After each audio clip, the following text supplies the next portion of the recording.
igual que en los demás casos, no hacemos una lectura formal del currículum. Les emplazamos a verlo o a seguirlo en nuestra web. También es un ponente distinguido, cuya obra es sobradamente conocida. Ha sido magistrado del Tribunal Supremo, pero también ha sido un gran estudioso de muchos aspectos relacionados con la temática de este curso, con la justicia constitucional y de una manera más amplia con la justicia en general, ¿no? Con la justicia, con el Poder Judicial en su sentido más amplio. No vamos a leer su amplísimo elenco de obras, pero entre las más recientes quiero recomendar una recopilación de trabajos que aquí presentamos hace, yo creo, un par de años, Tercero en Discordia, absolutamente oportuno, de nuevo también pues una lectura imprescindible para quien quiere reflexionar o profundizar en las reflexiones sobre el Poder Judicial. Obviamente la alusión del título Tercero en Discordia es al Poder Judicial, pero más recientemente también ha publicado La prueba de los hechos, también es uno de sus temas recurrentes. Aquí queremos destacar sobre todo su implicación y su colaboración con nosotros, con el área de Derecho Constitucional de la Universidad de Castilla-La Mancha.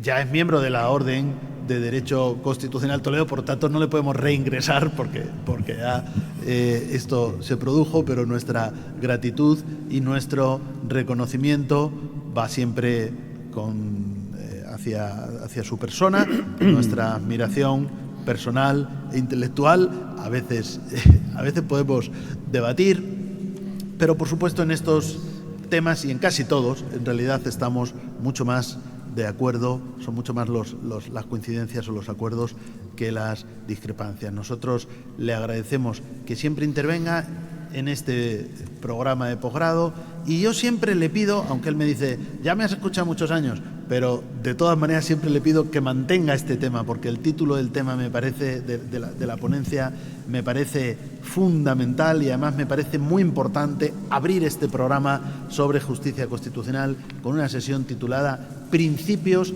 constitucionales sobre el Poder Judicial, ¿no? De tal manera que desde la visión constitucional se aborde pues esta cuestión tan importante que es el papel del Poder Judicial en cualquier Estado de Derecho y en cualquier Estado democrático como es el caso.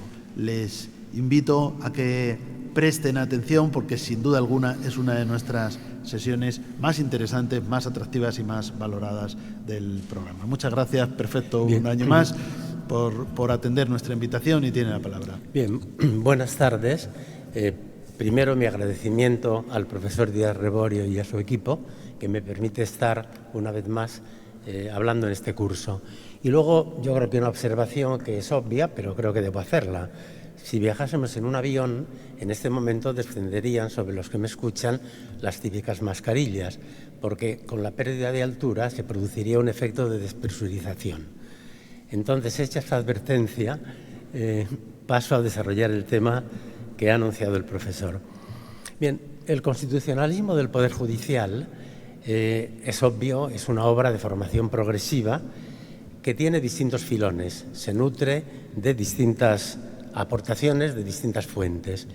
Realmente la jurisdicción sí puede decirse que es un universal, porque cualquier grupo humano mínimamente organizado tiene alguna instancia de esta naturaleza dedicada a resolver los conflictos autoritativamente con referencia a algún tipo de normas. Pero si esto es un universal, otro universal es que la del juez es una figura inquietante, lo ha sido siempre, y además yo creo que es una figura connotada por una cierta natural arrogancia. Se ejerce en situaciones de conflicto, se interviene sobre bienes muy sensibles y además es un tipo de poder que se ejerce directamente por una persona sobre otras. Por eso el que suscite una preocupación y que ésta sea universal creo que es lo más razonable. Obviamente hablamos de una expresión de poder. En alguna época histórica, en el medievo, el judicial fue el modo natural de gobernar.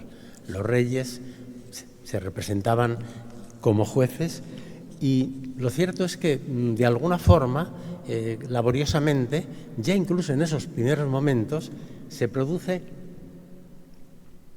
una cierta diferenciación funcional que hace que en el marco de un poder que es unitario y además es personal, se vaya estableciendo una cierta diferenciación, como digo, de funciones y emergiendo trabajosamente la propiamente constitucional.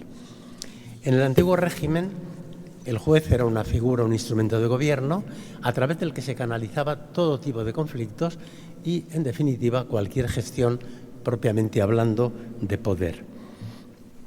Así es como surge la institución terrible, el poder terrible denunciado por Montesquieu con más que suficiente fundamento, y su propuesta alternativa de un judicial como poder moderador por políticamente nulo y sometido en exclusiva a la ley.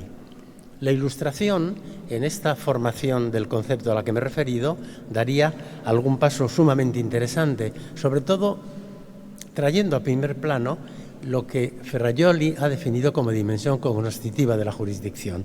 Es decir, Beccaria, postulando la existencia de un juez investigador indiferente de la verdad, está sentando las bases de lo que sería una jurisdicción imparcial que naturalmente tiene la independencia como presupuesto. Muratori, otro ilustrado italiano del 18, napolitano, reclama para el juez, para el juzgador en general, una actitud reflexiva de perplejidad.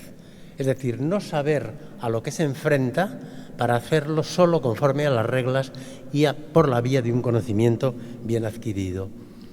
En Estados Unidos, una obra esencial, El Federalista, pondría de manifiesto también en la línea de la Ilustración que el discernimiento es precisamente una característica o la característica esencial de la jurisdicción en su forma de ejercer el poder. Y además daría un paso más. Establecería que la garantía de los derechos de carácter jurisdiccional debe producirse también frente a la institución representativa de la soberanía popular. En definitiva, frente a cualquier poder, incluso el más legítimo. Europa, tras el paréntesis de la Revolución, sin embargo, da un giro que no va en esa dirección. Prevalece el modelo o antimodelo napoleónico. La jurisdicción está integrada en el Ejecutivo, es un brazo más de la Administración, un instrumento de gobierno, en palabras del propio Napoleón, y el Poder Judicial, el que hoy conocemos como tal, se organiza en el ámbito del Ejecutivo como una función más. Además, Napoleón, que sabía bien de organización, organiza a los jueces en carrera de tal manera que por esa vía neutraliza toda posibilidad de independencia externa al hacerlos depender directamente de un ministerio del Ejecutivo, pero también neutraliza la posible independencia interna porque organiza la jurisdicción de una forma vertical, rígida, de tal manera que no hay espacio para opciones de carácter personal, por más fundadas que estuvieran en la legalidad, sino que hay que seguir un patrón que viene impuesto desde arriba. Además, al juez se le hace prácticamente libérrimo a la hora de adoptar las decisiones. Se establece el criterio de convicción íntima una vez que las ordalías y el régimen de prueba legal no han funcionado, pero fíjense que la íntima convicción como criterio para decidir los conflictos atribuye al juez prácticamente un poder incontrolado. Por otra parte, los jueces seleccionados por razón de su procedencia social también están unidos por un tipo de cultura que les hace homogéneos entre sí y homogéneos con la clase del poder. Esto en un modelo de sociedad en el que hay una notable parte de la misma que prácticamente no está representada en el ordenamiento.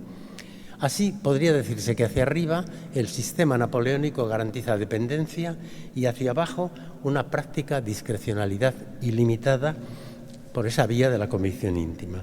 El modelo adquiere una vigencia absoluta en Europa, pero también en los países de su ámbito de influencia, y llega hasta la mitad del siglo pasado, formalmente, porque informalmente, materialmente, sigue con una vigencia notable en muchos aspectos de nuestras organizaciones judiciales.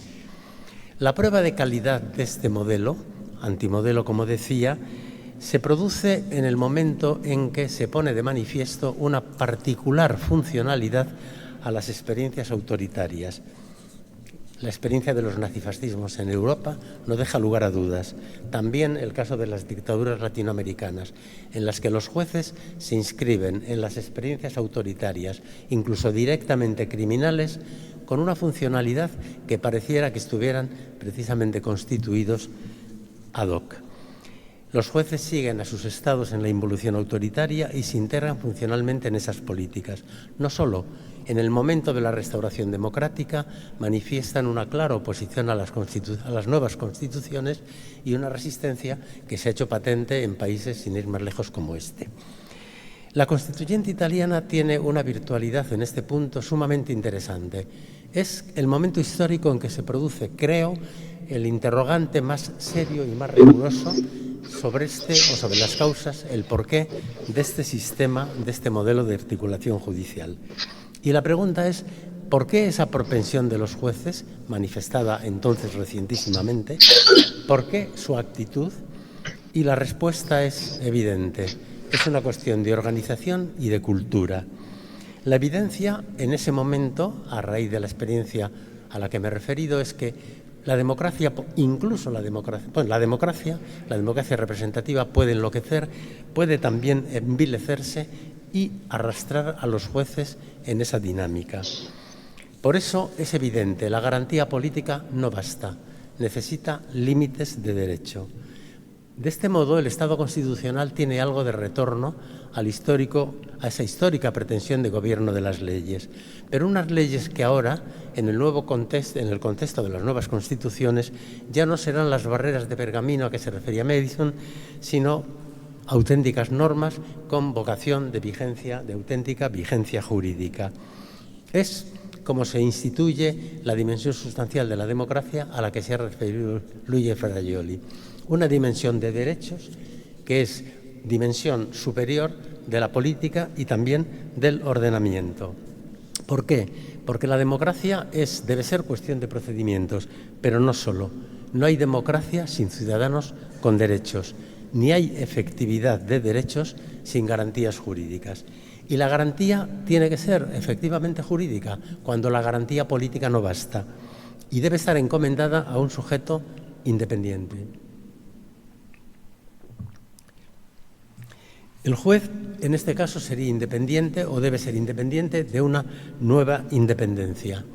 Lo propio de una instancia que no es representativa, que no es una instancia de participación, que estaría sujeta solo a la ley y que sería garante de derechos fundamentales, que son espacios de autonomía, lo que le confiere al judicial y a esos espacios también una cierta dimensión de contrapoder. Independencia, por tanto, como exclusiva sujeción a la ley, que ahora es ley más Constitución.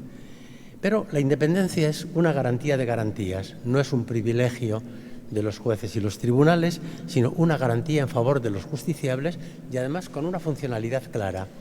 Es independencia para la imparcialidad. Satta, importante procesalista italiano, hablaba de la imparcialidad como el atributo definitorio del juez y un atributo con dos dimensiones. Una dimensión jurídica, en definitiva, que exige que el juez garantice la igual posición de las partes en la relación con el objeto del juicio, pero también una dimensión epistémica. ¿Por qué? Porque el juez debe estar investido de equidistancia, debe actuar con equidistancia si de lo que se trata es de conocer a través del proceso. Imparcialidad para la efectiva tendencial objetividad. Desde la Constitución italiana, la independencia, diríamos, se desdobla, se problematiza. Debe tener una dimensión externa, independencia de la magistratura respecto de otras instancias de poder, pero también interna, que buscaría proteger al juez frente a sí mismo, es decir, frente a los propios jueces en el marco de la organización. De modo que cada juez encarne en plenitud la jurisdicción, pero cada juez, en definitiva, como órgano competente frente al caso concreto. No hay otro tipo de juez. Los jueces de un país, la magistratura, podrán reunirse, fundar un club, un lobby, pero juez en sentido estricto es el competente ante el caso concreto. La independencia interna y también la independencia externa son susceptibles de ser consideradas en dos dimensiones. Por un lado, una dimensión institucional que hace referencia al marco organizativo. Por otra parte, una dimensión funcional que se refiere y trata de proteger el ejercicio de la función. La independencia en su dimensión externa y en la perspectiva institucional reclama un estatuto para la magistratura que le ponga a salvo de las injerencias de la política. Por otra parte, también una objetividad en el régimen de selección y de ingresos que garantice el pluralismo como valor constitucional que, si está presente en la sociedad, debe también hacerse presente en la magistratura. Por otra parte, debe establecerse un régimen de inamovilidad que impida que los jueces y tribunales puedan ser removidos de forma más o menos arbitraria o aleatoria. Y además se exige también que los ejercientes de la jurisdicción gocen, diría, de una estabilidad económica razonable, suficiente, a tenor de su estatus, que supone un régimen de importantes incompatibilidades. Y, por otra parte, exige también la garantía en la exclusividad de la dedicación. Ahora bien, en este punto habría que decir que hablar de un estatus económico razonable no tiene nada que ver con esos salarios estratosféricos que cobran algunos altos magistrados que no se sabe si son el precio de la independencia o el coste de la sumisión. En realidad, en este tema debería prevalecer objetividad y legalidad, puesto que habría que evitar que en esta materia los jueces puedan tener que operar en vía sindical para reivindicar una palabra. Estos temas deberían estar pacificados por ley para hacer posible el ejercicio de la jurisdicción en las mejores condiciones. La perspectiva funcional reclama reserva de jurisdicción. Quiere decir que una vez que el legislador pone en el boletín o en la Gaceta Oficial una disposición, entra en juego el ámbito de la interpretación, que no debe ser interferido desde el ámbito de la legalidad. La independencia interna en la perspectiva institucional demanda un sistema horizontal de organización. La vieja organización jerárquico-burocrática vertical debería ser sustituida por una organización esencialmente horizontal, habida cuenta de que el ejercicio de la jurisdicción goza de la misma dignidad en todos los momentos en que se produce y que no tiene ningún sentido, al contrario, es absolutamente contraproducente la existencia de alguna forma de poder político-administrativo de unos jueces sobre otros. En este sentido, debería regir también la máxima objetividad en el régimen de promociones. Cualquier discrecionalidad, al final, termina siendo política y cualquier interferencia política en este ámbito debe considerarse esencialmente negativa. Carrera. Es razonable, y en América Latina se ha reivindicado durante mucho tiempo la existencia de carrera, pero no tanto como carrera, sino como un modo de organización que asegure la permanencia en el ejercicio de la función y que, por tanto, sustraiga a los tribunales a la arbitrariedad de quien dispone de la posibilidad de designar y remover arbitrariamente. En este sentido, carrera como signo y fuente de estabilidad es razonable y, además, creo que es una exigencia realmente fundada. Pero otra cosa es la carrera, en el sentido al que me he referido, la vieja carrera que Calamandrei, en unas famosas jornadas mexicanas que hoy están en el libro de Proceso y Democracia, estigmatizó como peligrosa. Los peligros de la carrera es el título de un interesantísimo capítulo de Calamandrei de los años 50 del pasado siglo.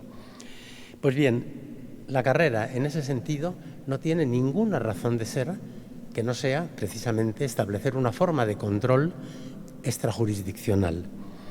La independencia interna en la perspectiva funcional demanda evitar interferencias de poder de unos jueces sobre otros, evitar categorías que impliquen poder de unos jueces o tribunales sobre otros, el establecimiento de formas de exacción de la disciplina cuando deban tener lugar con criterios naturalmente compatibles con las exigencias de independencia y con rigurosa reserva de ley y sujeción al principio de legalidad. No debe existir ninguna jerarquía intrajurisdiccional, pero también por una razón muy sencilla. En la jurisdicción no hay nada que gobernar. Gobernar quiere decir intervenir políticamente, generar un status subiectionis en los destinatarios de la acción de gobierno. En el ámbito de la jurisdicción no hay ningún espacio para ese tipo de función. La independencia, naturalmente, tiene proyección también sobre los derechos del juez. En algún sentido, hacerlos compatibles con la naturaleza de la función exige, dicho coloquialmente, ciertos recortes o ciertas modulaciones. Por ejemplo, la interdicción de la pertenencia a partidos es naturalmente esencial, que no quiere decir que un juez no pueda implicarse políticamente, pero desde mi punto de vista, si se implica, debería no existir vía de retorno. Se invoca frente a esto que política viene de polis, que el gobierno de la sociedad, que no se puede estigmatizar la política, pero lamentablemente lo que hoy llamamos ir a la política no es ir a la política de la polis, sino integrarse en la partitocracia. Y el regreso, después de una aventura de esta índole, comporta seguramente llevar una mochila o un equipaje que no tiene nada que ver con la que les han dado ustedes hoy aquí. Un imperativo en este terreno para los jueces es evitar las relaciones peligrosas. Y lamentablemente las más peligrosas se dan en el ámbito de la partitocracia, en los lugares del poder formal e informal, que es donde se produce el tráfico de influencias. Y no tiene esto nada de exagerado. Basta pasar revista a aquellas intervenciones penales que se han producido en relación con determinados jueces en distintos países. Enseguida se verá que lo que hay es una salida de su espacio propio y una integración en espacios de los que solo pueden producirse o devenir peligros para el ejercicio de la función. Hoy se ha abierto un campo inédito hace no tantos años que plantea problemas desde el punto de vista en el que se desarrollan estas reflexiones. Me refiero a la relación con los medios de comunicación.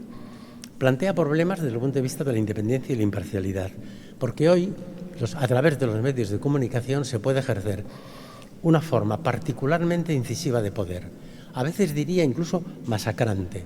Los medios pueden ser un medio de presión, son de hecho un medio de presión, y además detrás no está un sentido angélico de la libertad de expresión, sino con frecuencia o generalmente potentes grupos empresariales que tienen también sus intereses. Existe un enorme riesgo de implicación en ciertas dinámicas suscitadas por los medios, en las que el Consejo de Europa lo ha advertido. El riesgo de una suerte de do-ut-des, en el que el juez, a cambio de imagen, facilita información privilegiada. De esto, en este momento, hay bastantes experiencias profundamente negativas. Por no hablar de ese tipo de juez, yo diría antimodélico, el juez estrella, ese juez cinematográfico, ese juez que arrolla, al que uno ve con una suerte de protagonismo que tiene muy poco que ver con la naturaleza de una función cuyo ejercicio exige discreción, moderación, diría incluso templanza.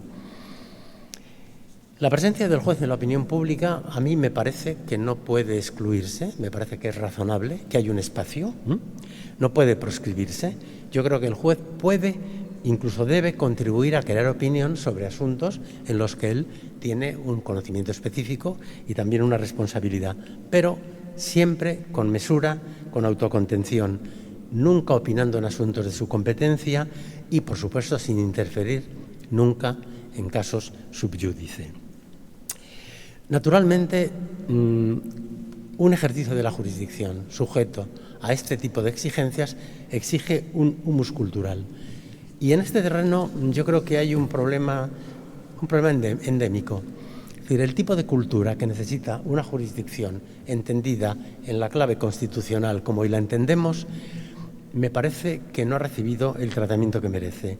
Una buena cultura constitucional de la jurisdicción es un presupuesto esencial del ejercicio de una función que hoy, con la máxima frecuencia, no tiene nada de fácil.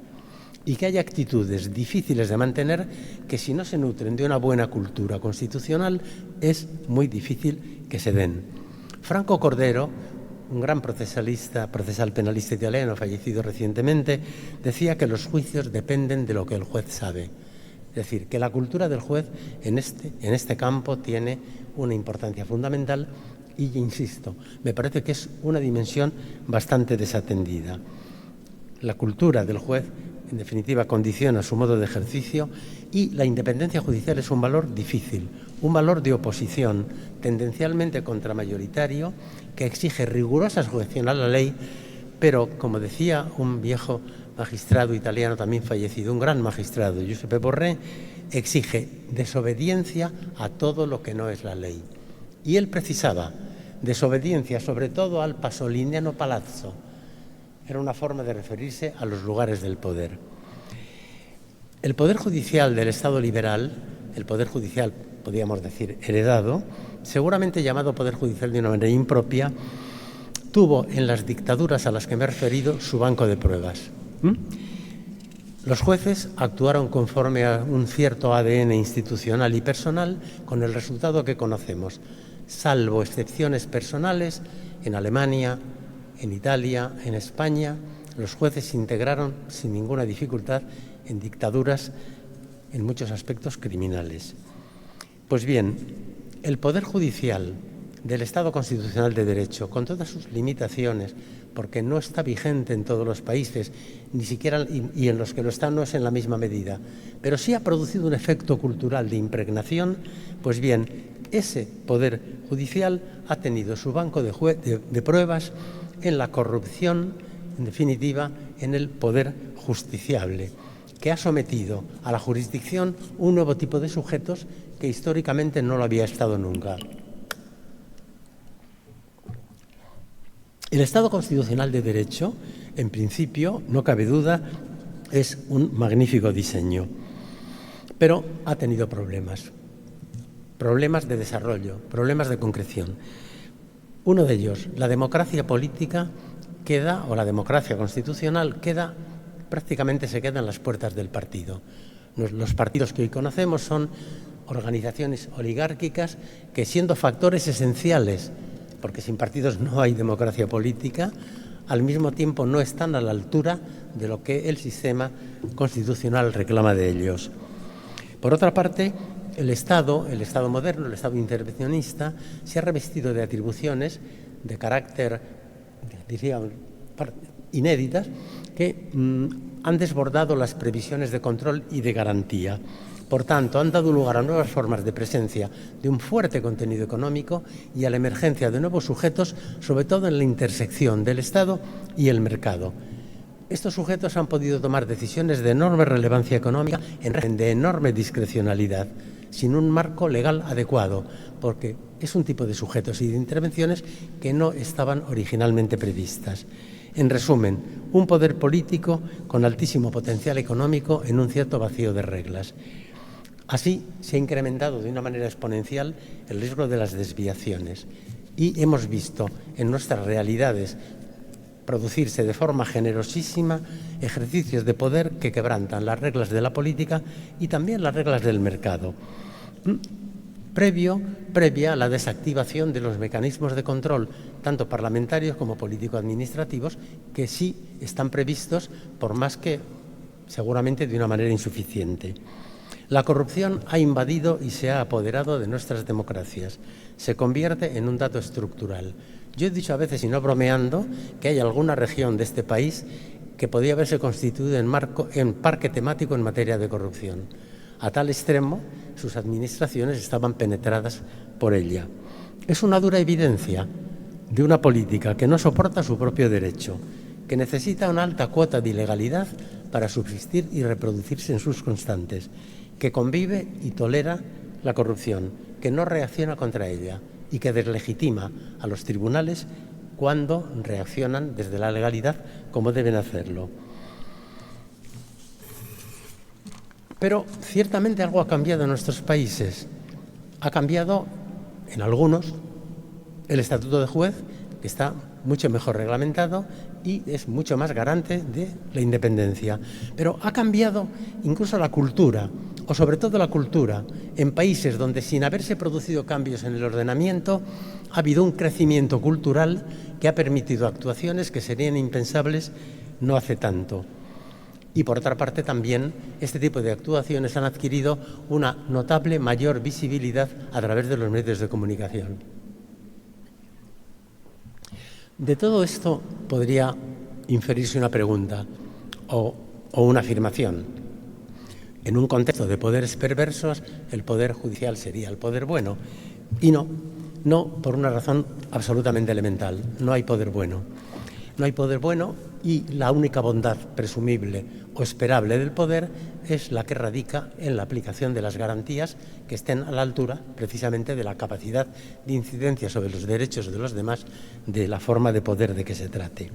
Lo bueno del Poder Judicial es que existe como poder otro, como lo quería Montesquieu, porque actúa desde el derecho o debe actuar desde el derecho con la ley como única referencia y debe ser desobediente a lo que no es la ley. En realidad, el Estado constitucional creo que tiene un buen diseño, pero, sin embargo, este diseño no se ha llevado a la realidad de la manera que sería deseable y que reclama el propio modelo. Esta política a la que me he referido en sus aspectos más negativos, que no son todos, obviamente, ha demostrado una cierta resistencia al desarrollo coherente desde el punto de vista constitucional del Poder Judicial. Incluso en muchos países siguen manteniéndose procedimientos, expedientes de neutralización de una parte de las potencialidades del Poder Judicial tal como aparece configurado en las constituciones más avanzadas y en los mejores documentos internacionales.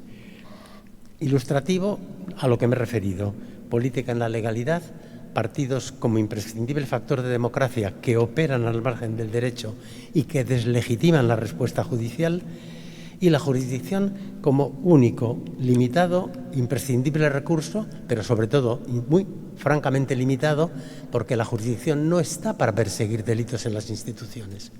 Y, sin embargo, en nuestros países en estos años es una parte de la función que ha tenido que desempeñar.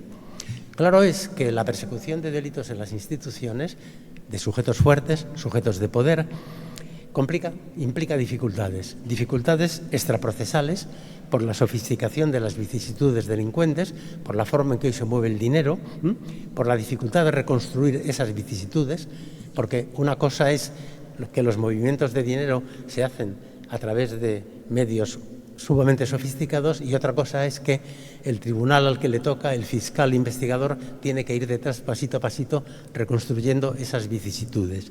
Por otra parte, también normalmente los sujetos de poder se rodean de privilegios procesales que, en último término, dificultan la persecución de los posibles delitos. Es el caso del aforamiento. Qué casualidad que los sujetos de poder quieren como jueces naturales a los altos magistrados, aquellos que normalmente su nombramiento ha pasado por un cierto ejercicio de discrecionalidad, en último término, política. Y luego una cosa sorprendente de estos años. Jacques Vergé, un abogado francés muy famoso en su época, bueno, en su época de no hace tantísimos años, escribió un libro ahí en los años 70 titulado Estrategia judicial en los procesos políticos y distinguía dos tipos de estrategias, las estrategias de connivencia y las de ruptura. Estrategias de connivencia, muy sencillo. La de aquellos procesos en los que el imputado acepta las reglas del juego y se defiende dentro del proceso. Estrategias de ruptura, la de los sujetos entonces antisistema, que lo que hacían era tratar de hacer saltar al proceso para defenderse no dentro de él, sino contra el proceso. Hoy hemos visto auténticas estrategias de ruptura tremendas, protagonizadas por sujetos de poder, incluso sujetos todavía en el ejercicio del poder. La pregunta es si ese precario desarrollo, ya voy terminando, al que me he referido, del tratamiento del Poder Judicial en la medida en que nuestras constituciones lo habían previsto, si puede considerarse casual, es decir, si ese tratamiento más bien reductivo, definitiva, es fruto de la casualidad o si de alguna forma estaría planificado preventivamente, a lo mejor no de una manera reflexiva, sino en la propia dinámica política como tal. La respuesta es que yo creo que sí, porque el Estado moderno ha sabido dotarse de recursos importantes en aquellos campos que ha interesado. ¿Por qué aquí no? ¿Por qué en este momento nuestros poderes judiciales tienen tantas dificultades de tan diversa índole para estar a la altura de las circunstancias, incluso a la altura de las circunstancias tan elementales como la respuesta a la conflictividad horaria? La experiencia del Estado constitucional de Derecho expresa clarísimamente que hay un momento, que ha habido un momento en algunos países, pero diría en general por razones puramente culturales, en que se ha producido una cierta tensión hacia los principios, pero a partir de ahí los desarrollos siempre se han dado a la baja. Y en este punto los jueces también tienen una responsabilidad. Ha sido fácil para ellos aceptar la dimensión de poder, esta nueva investidura, por así decir, constitucional, pero otra cosa es el compromiso fuerte con los valores constitucionales de la jurisdicción. El Estado constitucional de derecho es un sistema ideal. Para mí, diría, el mejor de los conocidos. Creo que no se puede hablar de otro que sea comparable. Pero es un sistema de mediado en la práctica, y esto lo acredita el tratamiento y la praxis del partido político al que me he referido, la autonomía de la política que degenera con frecuencia en casos de corrupción y el bajo perfil del Poder Judicial que constitucionalmente mantiene unas exigencias pero que en la práctica no experimentan la necesaria satisfacción. Y esto no raramente con la complicidad de los propios jueces, porque los jueces, si tienen que hacer parte de la solución, hay que decir que también son parte del problema. Yo creo que tenemos la peor, seguramente la más rica experiencia del poder en el sentido más negativo del término. Aristóteles decía que en todo poder hay un coeficiente de animalidad. Nosotros sabemos del poder mucho más que Aristóteles, tenemos mucha más experiencia.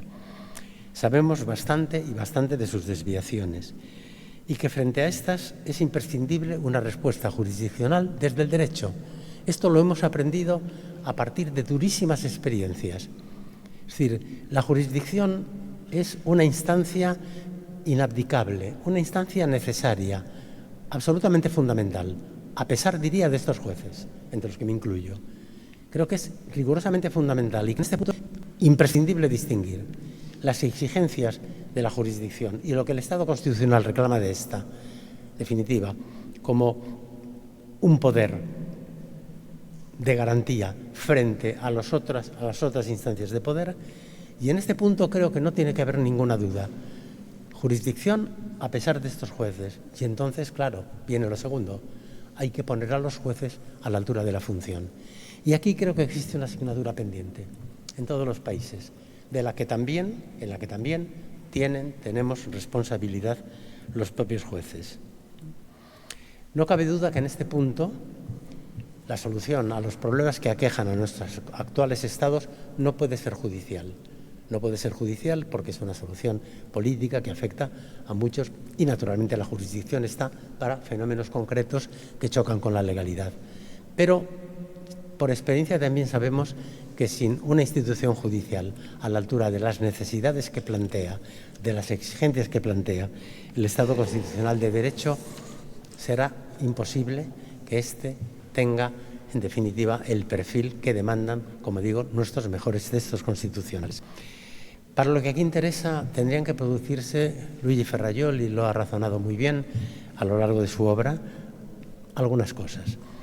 Por ejemplo, la necesidad de separar a los partidos del Estado y devolverles a la sociedad civil. Esto sería un dato fundamental para que los partidos cumplan con su papel también en relación con el Estado. Separar las funciones de gobierno de las funciones de garantía. Y aquí la jurisdicción tiene un papel relevantísimo. Blindar las funciones públicas frente a los poderes económicos y financieros que hoy sabemos que tienen una fuerza arrolladora. Y fortalecer, insisto, las instituciones de garantía, en particular la judicial. Creo que aquí hay un campo que también interpela mucho a la cultura jurídica.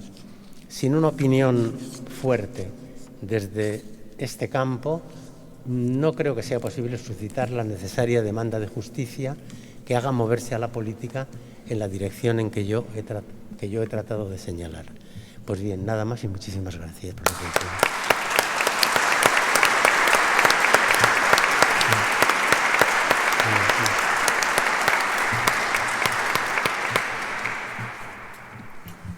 Pues muchas gracias por esta ponencia también tan sugerente. Vamos a proceder, al igual que en la sesión anterior, a ver, porque creo que me he quedado fuera, aunque lo podemos ver aquí, a dar la palabra, preguntar cuántas personas quieren intervenir para poder organizar el debate, empezando por los que están online. En este momento tenemos 4 preguntas. Y aquí en sala, Magdalena, fíchalos. ¿Cuántos son?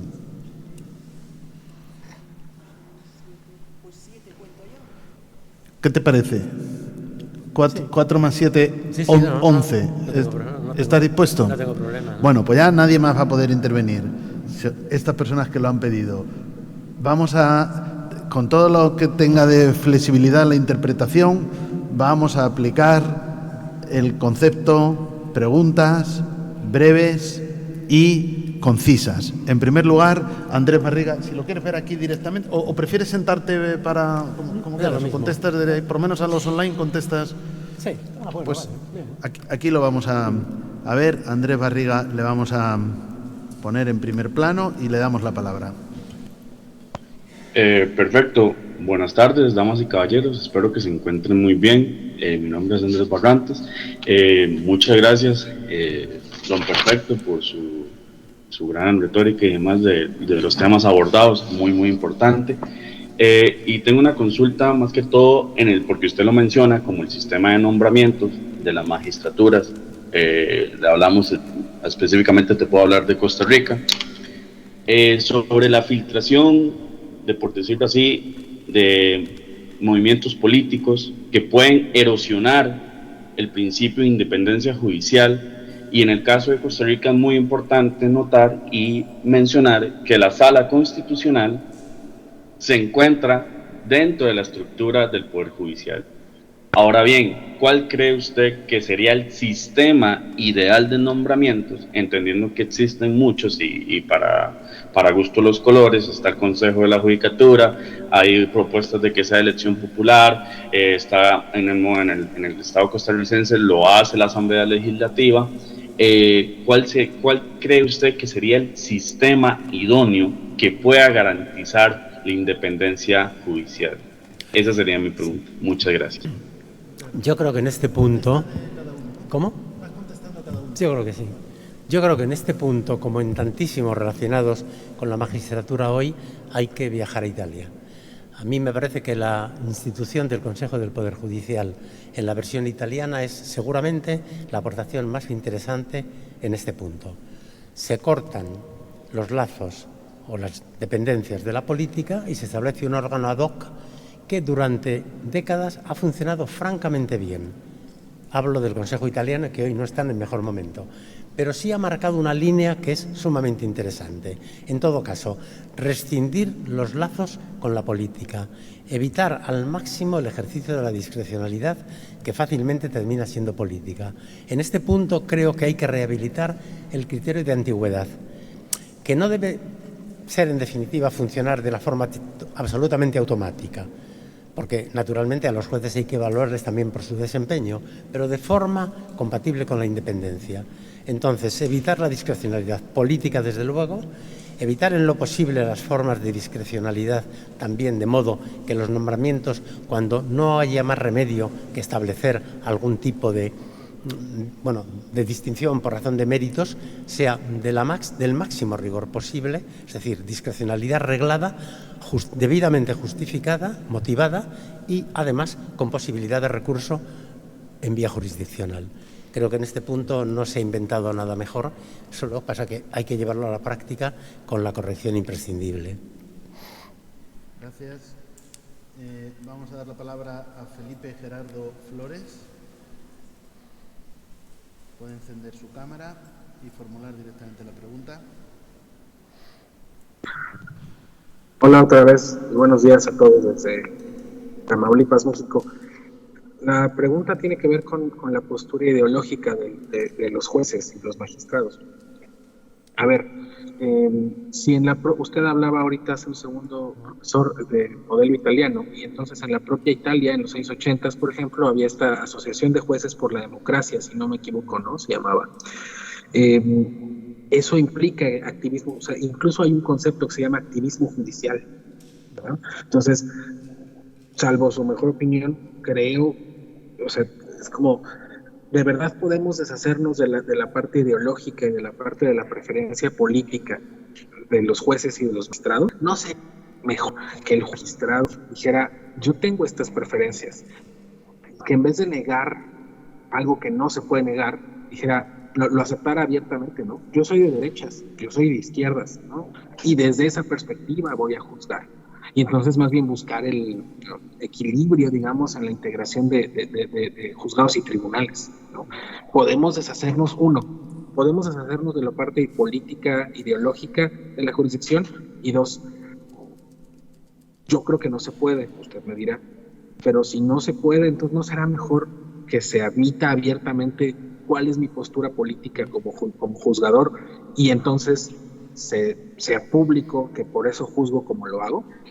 Muchas gracias. Bien, yo creo que no hay jueces políticamente asexuados.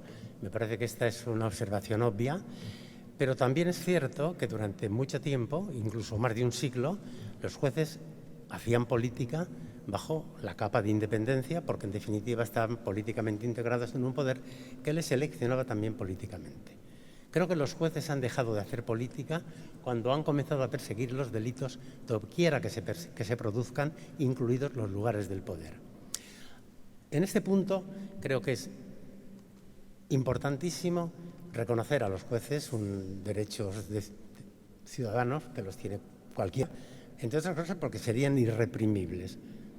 En materia de aborto, en cualquier materia, en materia religiosa, obviamente cada juez tendrá sus posiciones, que de alguna forma será difícil no se traduzcan a sus resoluciones. En este caso, hace poco, Massimo Luciani, un gran constitucionalista italiano, hablaba de independencia interior del juez, es decir, independencia del juez frente a los propios demonios, algo así que podría llamarse honestidad intelectual. Yo creo que esto es algo exigible y creo que hay antídotos que son de carácter cultural en una magistratura que sea realmente pluralista, en la que rija el principio de juez natural, de modo que los jueces no puedan ser elegidos por razón, para un caso concreto, en función de sus preferencias políticas, ideológicas, etcétera, y, sobre todo, un contexto en el que el ejercicio de la motivación sea rigurosamente exigido, porque es una forma de neutralizar las desviaciones políticas. Es decir, que no se pueda decidir lo que no se pueda motivar. Y esta es una forma de sujetar al juez en su discurso para evitar ese tipo de... Porque lo contrario, y no creo que sea lo que me pide el interlocutor, es una especie de striptease, obligar al juez a que haga un striptease político, a que se desnude, cosa que por otra parte no llevaría a ningún lado, porque en definitiva una cosa es lo que yo diga que pienso y otra cosa es lo que en definitiva luego pueda traducir a mis resoluciones. Este es un tema que exige controles, control de la opinión pública, un autocontrol del propio interesado, un control por vía de recursos y, naturalmente, si todo esto funciona de una forma razonable, a mí me parece que el producto puede ser también razonablemente bueno. Gracias.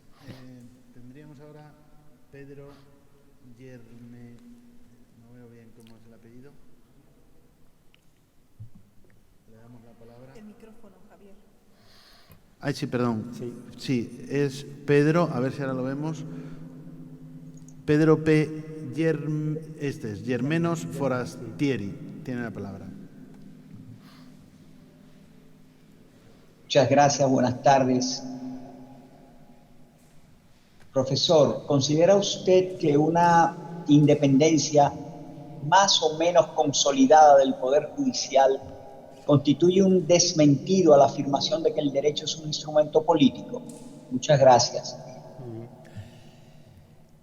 Ciertamente, no sé si un desmentido, porque obviamente el derecho tiene una dimensión política, pero un buen ejercicio de independencia sometido a las exigencias de control y autocontrol que establecen nuestras legislaciones en este momento, a mí me parece que puede servir para neutralizar. Es decir, que el conocimiento adquirido por el juez sea dentro del proceso, conforme a las reglas del debido proceso, en régimen de contradicción, que aplique el derecho motivando de una manera rigurosa y honesta sus decisiones. Creo que esta es la dialéctica que puede permitir que el derecho, con todas, naturalmente, todos los riesgos que existe en cualquier ejercicio de discrecionalidad, pero una discrecionalidad reconducible a formas de control que me he referido antes son fundamentales y pueden funcionar. Gracias. Alfonso Hernández. Doctor, el gusto de saludarle. Entonces podemos, ante la tensión del control político y del control jurisdiccional, hacer una valoración, por ejemplo, de lo que ha pasado con el modelo español, donde abunda una amplia doctrina jurídica, desde la dogmática, y sobre todo a la luz de las condiciones políticas en los países latinoamericanos. Al final, no pudiéramos suponer que las condiciones son las mismas dentro de las propias instituciones que organizan el Poder Judicial. Es decir, esa perspectiva política que finalmente termina afectando el Estado de Derecho. ¿Cuál es la experiencia desde España? Bien, vamos a ver, desde España creo que hay una experiencia que no es precisamente exportable, que es la del Consejo General del Poder Judicial, que siendo una institución inicialmente importada de Italia, que integra el sistema mixto de nombramientos, en el que la institución tiene una parte judicial mayoritaria y una parte no judicial, juristas de extracción parlamentaria. Hay un momento en el que, por vía de desarrollo, se produce un fenómeno, en principio, calificado como de democracia, que consistió en transferir el nombramiento de todos los integrantes del Consejo del Poder Judicial al Parlamento. En principio, parece que fue una parlamentarización. En la práctica ha sido un fenómeno de partitocratización.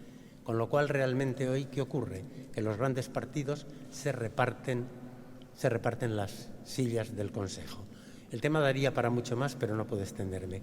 Ahora bien, en este sentido, entre nosotros ha fallado sensiblemente la garantía de la independencia, pero desde el punto de vista legal, la independencia judicial en nuestro país está bien garantizada. Yo diría que un juez aquí puede ser tan independiente como quiera, como esté dispuesto a serlo. Muchas gracias, muy interesante reflexión. Pues ahora pasaríamos a las personas que estaban en sala. Por la cuestión de la acústica y sobre todo para que los que están en casa les escuchen, pues una de dos, o si quieres tú sentarte aquí o si quieren pasan aquí a este micrófono que está libre, a uno de estos micrófonos. Esto es. Pues entonces pueden hacer como antes, ya se levantan todos para que todos los que habíamos concedido antes, que me parece que eran 7. Brevedad, concisión. Esto es muy apasionante, pero un vino nos espera y hay que consumirlo antes de que el edificio se cierre, sobre todo. Así que vamos a dar paso a las preguntas. Buenas tardes, Osmar Abraham Lara de México. Don Perfecto, una pregunta. Si los jueces no son ajenos a la política, ¿cómo garantizar su independencia y que su tendencia de voto no sea tan automática? Me refiero a 2 ejemplos muy claros. Estados Unidos, los asuntos recientemente se resuelven 6-3 a favor del eje conservador, y la Corte Mexicana también hay una clara tendencia de la resolución de votos 8-3. ¿Cómo garantizar su independencia? Bien, cuando se produce lo que acaba de describir, yo creo que lo que se está es en presencia no de una instancia judicial, sino de una instancia política. Lamentablemente, la política ingresa en los tribunales por distintas vías, sobre todo la de nombramientos. Cuando se da este fenómeno, hay, por una parte, un fracaso de la política y, por otra parte, un fracaso también, o por lo menos, un déficit de ética en los jueces. Yo creo que el juez que actúa políticamente es un indeseable. Y en este punto, si los tribunales se rompen por la línea del partido, pues lo siento, estamos hablando de un tipo de institución que no responde a las exigencias no ya jurídicas, sino, para empezar, éticas a las que tendría que responder. Yo creo que son casos extremos. Pero en el medio hay situaciones mucho más razonables, que no tienen precisamente un índice de perfección absoluta, pero que funcionan, yo diría, con en definitiva, una funcionalidad aceptable a los principios, sentencias motivadas, resoluciones. Es decir, me parece que estos dos supuestos son extremos y que se puede llegar a situaciones, digo, mucho más razonables. Ahora sí, eso sí, naturalmente, siempre respetando las exigencias de principio de la jurisdicción. Pero claro, siempre fundamental también que el sistema de selección sea adecuado. Si a los jueces se los selecciona políticamente, ya se pueden poner reglas procesales y exigencias de motivación. No habrá nada que hacer. Incluso en ese mismo punto, en nuestro país, el Estado oficial pretende que los jueces de las altas cortes sean electos mediante voto directo. A mí esto me parece francamente un disparate. ¿Por qué? Porque el Poder Judicial no es una instancia de representación. En el Poder Judicial, en la jurisdicción, hacen falta profesionales competentes, profesionales cultos de buena cultura de la jurisdicción y que, naturalmente, su selección no puede pasar por la criba de los partidos, que es a lo que llevaría el sistema propuesto. Creo que esto es pura demagogia y una forma de pretender la sujeción de los jueces a la línea política en acto, que me parece que es lo peor que puede suceder. Muchas gracias. Fue un honor.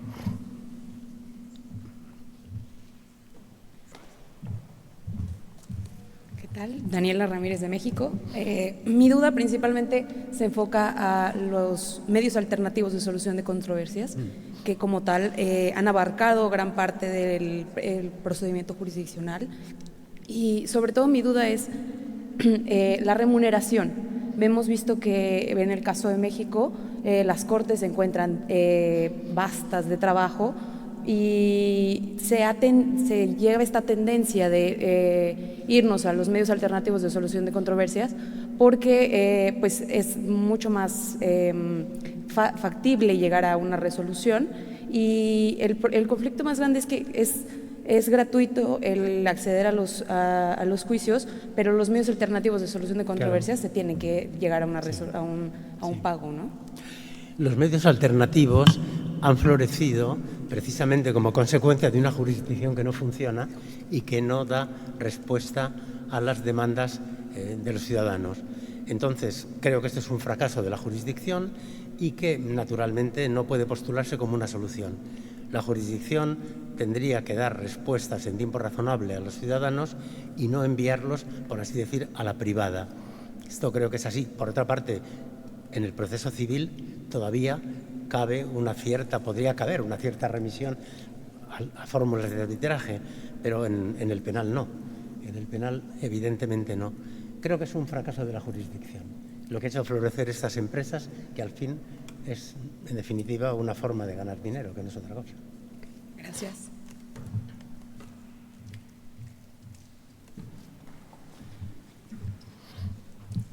Hola, Renato García de México. Conforme a su experiencia, ¿existe poder judicial, nacional o internacional, que cumpla o ejerza su función sobre los principios constitucionales que usted refirió? ¿O bien, actualmente solo es un proceso en construcción que por ahora podemos afirmar que no existe? Ni una cosa ni otra.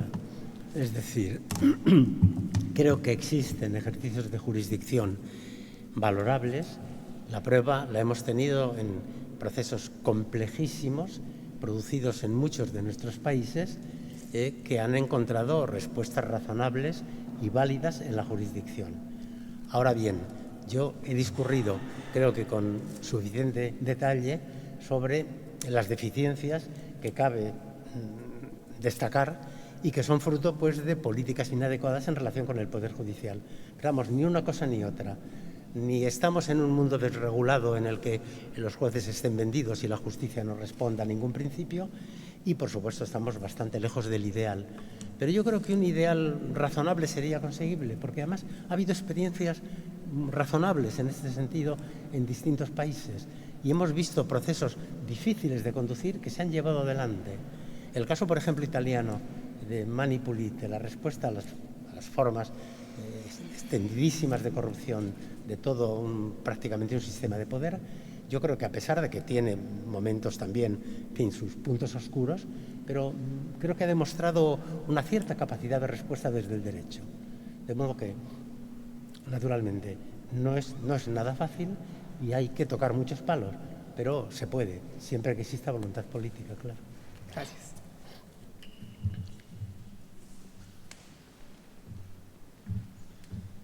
Buenas tardes, soy Alejo Martínez de la Universidad de Valencia. Yo quería preguntarle cuál sería la solución en el caso de la politización de la justicia, teniendo en cuenta que especialmente en España las Cortes nombran al Consejo General del Poder Judicial, pero por ejemplo en el caso del Tribunal Constitucional, tanto el Gobierno como las Cortes tienen la capacidad de nombrar. ¿Sería quizás la solución que los partidos eligieran candidatos de acuerdo a méritos estrictos y a capacidad de los magistrados? ¿Podrían los propios jueces elegirse a sí mismos o quizás los partidos deberían elegir sobre propuestas previamente decididas por los jueces? Yo no daría a los partidos una función en este terreno, porque, insisto, si los partidos fueran las instituciones que prevén nuestras constituciones, evidentemente sería una cosa muy distinta. Pero hoy sabemos que estamos en el reino de la partitocracia. Sabemos que se trata de manipular la composición de órganos que tienen que ver con la jurisdicción para predeterminar sus resoluciones. Es un tema complicado. A mí me parece que la vía apuntada por el Consejo Superior de la Magistratura italiano, esa forma mixta, pero claro, naturalmente exige actitudes personales también adecuadas. Porque en este momento, por ejemplo, en España tenemos muy mala experiencia del funcionamiento del Consejo del Poder Judicial en materia de política de nombramientos, porque al final es una institución que se rompe por la línea de partido. Habría que neutralizar ese tipo de incidencias y al mismo tiempo establecer mecanismos en los que la discrecionalidad tuviera el mínimo papel. No es fácil. Muchas gracias.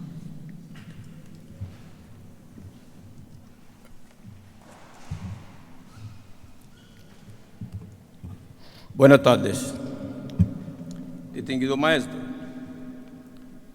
cuando usted nos hablaba de los principios constitucionales del Poder Judicial, es un tema que de manera particular me agradó bastante.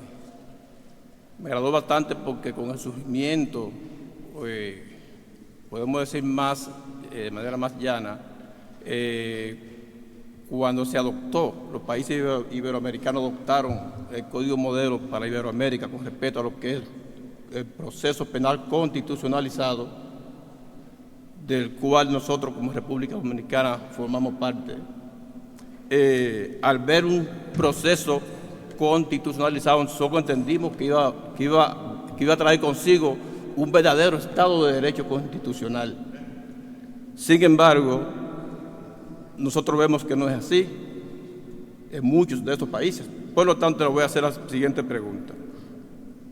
¿Cree usted que en los países iberoamericanos, en el sistema judicial, se aplican los principios de independencia, de democracia y un verdadero Estado de Derecho constitucional? La respuesta, maestro, la espero en el asiento y muchas gracias. Yo creo que en los países latinoamericanos, en años recientes, se han producido avances de índole sobre todo cultural.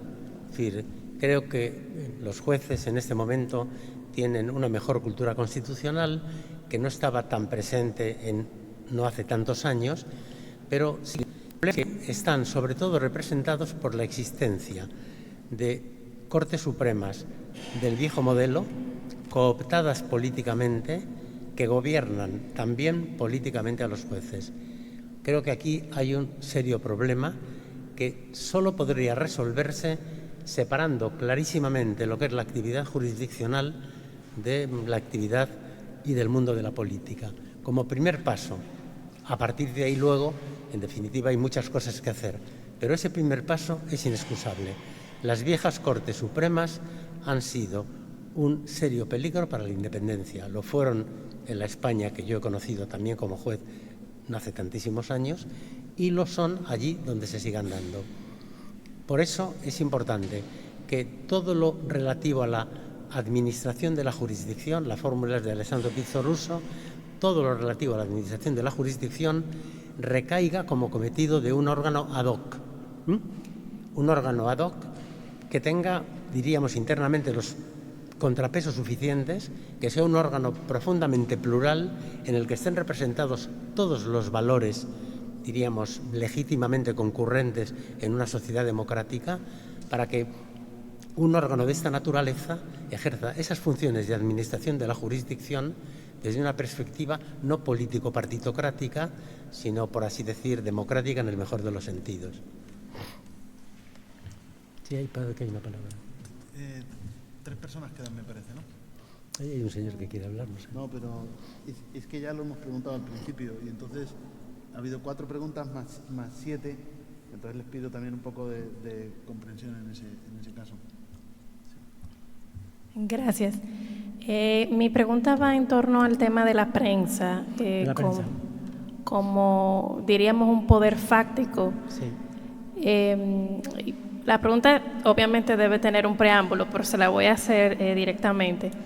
Y es que si usted cree que para garantizar la independencia a nivel interno del juez para tomar la decisión, en los casos de criminalidad organizada, que puede ser corrupción, lavado de activos, narcotráfico, el juez debería ser aislado, como hacen en Estados Unidos con los miembros del jurado. Se lo digo porque como abogada he manejado esos casos y se ha llegado a puntos donde hay que involucrar asesores de opinión pública, hay que involucrar asesores de imagen, porque se vuelve entre redes sociales y opinión pública un asunto que se sale de control. Y obviamente también las fiscalías, se vio mucho con el caso Lava Jato, Odebrecht, en otros países, y en mi país se ve en los casos de criminalidad organizada. Las fiscalías también tienen asesores de imagen que le dicen cuándo deben hablar, qué deben decir, qué deben hacer para influir en el juez.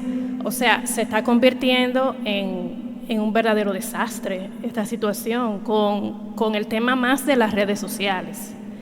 Entonces la pregunta viene en ese sentido, si como medida ya en virtud de todo ese crecimiento actual, si se debería tomar en cuenta ese tipo de medidas como ética, como medidas éticas hacia el juez que resulte apoderado de casos de criminalidad organizada.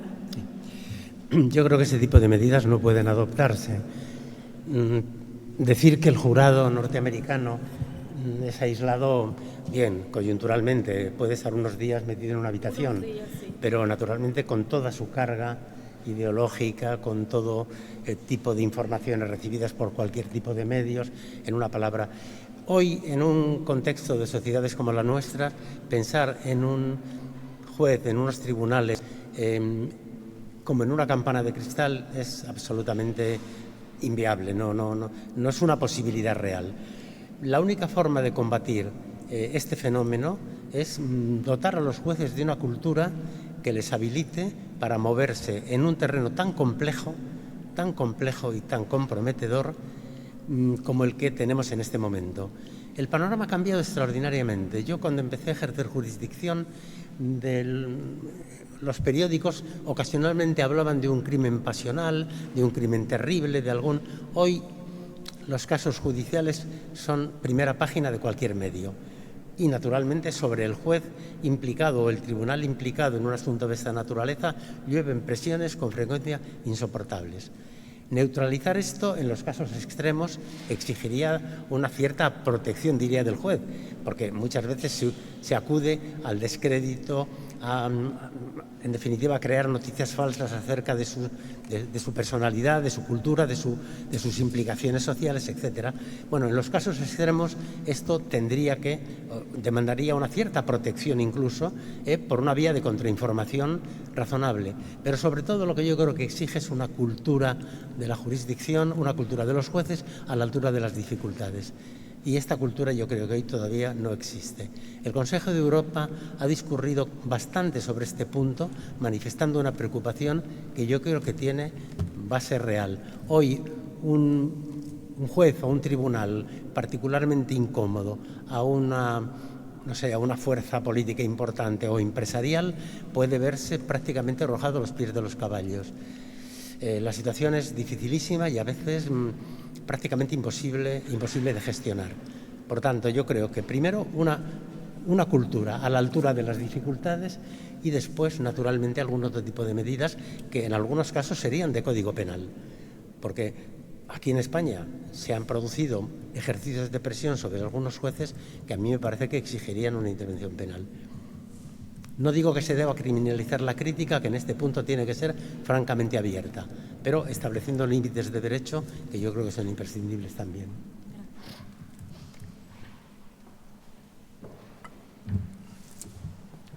Buenas tardes. Raúl Castañeda Pomposo, de Baja California, México. Saludos, doctor Reborio, que ya estaba ya por nuestra universidad, por la Autónoma de Baja California. De hecho, ahí hicimos el máster, por eso estamos aquí de nueva cuenta. No, recuerdo. La pregunta, sí, bueno, es pregunta, pero la verdad es que me resulta un tanto extraño el poder comentarlo de esta manera, sobre todo por las limitantes que puede haber en la respuesta, y lo voy a entender, porque hablar de mi país hoy en día, de justicia, o de resoluciones de una Suprema Corte de Justicia de la Nación, pues ya no es lo mismo que hace determinados años atrás. Si antes se decía que era el poder económico, hoy es el poder político. Y más que político, yo le llamaría partidista, porque yo distingo entre política y partidos, dos cosas diferentes. Y en esas resoluciones que se toman o decisiones, pues se atenta contra la autonomía o la independencia del juzgador, del ministro. Pues, falta ver noticias, basta ver noticias en México para que veamos ahorita los embates de los que traemos contra los propios ministros, inclusive hasta desaparecer la Suprema Corte, por decisiones que han estado pegadas a los principios constitucionales, por decisiones que están pegadas a los valores constitucionales. Y entonces ahora se habla de, creo que en todos los países, la mexicana yo digo que es la base, pues la Constitución nace para contrapesar al poder, para contenerlo, no para que el ciudadano esté limitado. El ciudadano puede hacer hasta donde la ley le permita, pero el poder no, la Constitución es para que el poder se contenga, y ahí es donde estamos viendo que es lo que la Suprema Corte de Justicia de la Nación en México está haciendo, y creo que en otros países, es contener ese poder, ese embate de un poder ejecutivo, y no se diga de un poder legislativo cuando comparten las mayorías. Y en ese tenor es mi pregunta, ¿no? Pues me gustaría conocer su opinión o su respuesta en todo caso en función a ello, y la otra también decirlo con todo respeto, bueno, yo aparte de ser abogado constitucionalista con el máster aquí en Castilla, soy también mediador, tengo un doctorado en mediación. Y yo siempre concibo la mediación precisamente no como la vía de firmar acuerdos, ¿no? Como comentaba ahorita, sino más, ni una vía alterna, mucho menos de hacer un trabajo que no corresponde, sino más bien es atendiendo lo que decía el anterior expositor, pues que tiene que ver a la contribución de la paz social. Yo creo que el mediador y el negociador, esa es la función vital y eso es lo que estamos nosotros contribuyendo. Entonces, la parte pectoral, que le comentaba de la Suprema Corte, pues me interesa conocer mucho su opinión en función a lo que sucede en nuestro país tan desafortunado. Y así lo digo, y aunque me oigan allá, pues ya saben que lo dije. ¿Y qué le voy a decir que no sepa? Que usted no sepa. Claro. Realmente un funcionamiento idóneo de la jurisdicción exige que esté dotada de un estatuto a la altura, en definitiva, a la altura constitucional de la función, pero también que la política funcione dentro de unos límites razonables, que el legislativo cumpla su papel, que el ejecutivo... Es decir, lo que no tiene ningún sentido es lo que está pasando, por ejemplo, ahora o ha pasado en buena medida en nuestros países, la jurisdicción persiguiendo delitos dentro de las instituciones. Eso es lo que es una especie de descabello.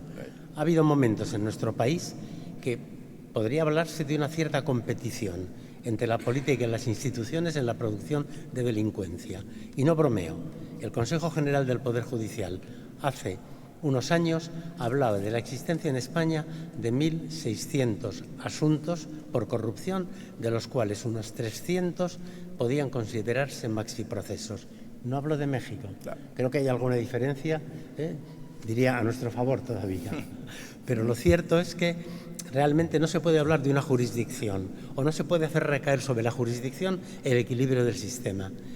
La jurisdicción, en alguna medida, inevitablemente va a depender también de algunas actuaciones de los otros poderes, y si los otros poderes, las otras instancias de poder no cumplen con su cometido, la jurisdicción realmente lo tiene francamente crudo, como se dice aquí. En fin, con esto no digo nada que ustedes no sepan. Muchas gracias, muy amable.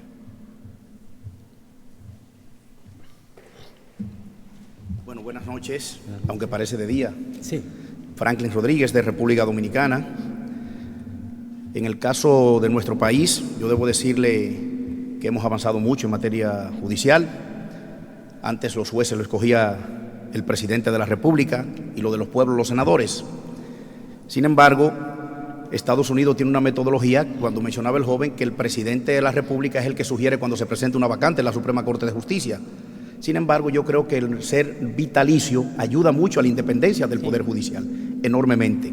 Y propiamente en pantalla nosotros tenemos aquí a un juez del Tribunal Constitucional de República Dominicana y al propio presidente del Tribunal Superior Electoral, que están aquí virtualmente, los cuales son escogidos por un Consejo Nacional de la Magistratura compuesto por el presidente de la República, el Procurador General de la República, el presidente del Senado y el partido contrario de la segunda mayoría del presidente del Senado, y así en la Cámara de Diputados, el presidente de la Suprema y un secretario de la Suprema Corte de Justicia. Es una diversidad de los poderes del Estado con el objetivo de lograr mayor equilibrio en República Dominicana. Pero mi pregunta viene específicamente, tuve la oportunidad de ir a Suiza y compartir y ver algo allí que nosotros en las escuelas de Derecho nos decían que no se puede ser juez y parte. Sin embargo, en Suiza existe más o menos esa modalidad, pero de forma un poco diferente, porque se puede ser juez y ejercer de abogado también. Usted puede ser juez, como conocimos uno, a Stephen Schultes, que es juez para lo constitucional y para lo comercial, y ejerce como abogado para el área de construcción. ¿Usted cree que en Iberoamérica estamos lejos de eso? A mí el sistema me parece francamente aberrante, creo que no me gusta. Creo que la función jurisdiccional exige, en definitiva, bueno, primero, independencia de los poderes públicos, por otra parte, independencia interna dentro de del propio ámbito jurisdiccional, y a partir de aquí, pues una serie de exigencias de índole, diríamos, subsidiaria y secundaria, que tiene que ver con el estatuto, con la cultura de la jurisdicción, pero realmente la imparcialidad me parece que impide. Decía Meyer que cuando el que sustenta la balanza se mueve, la balanza se desequilibra. Evidentemente, creo que son dos funciones francamente incompatibles. Y parece que le ha funcionado. Parece que haya funcionado, no lo sé. ¿En Suiza? Sí. No tengo experiencia de la justicia suiza, pero vamos, yo como modelo, yo no lo suscribiría. Bueno, muchas gracias. Muchas gracias.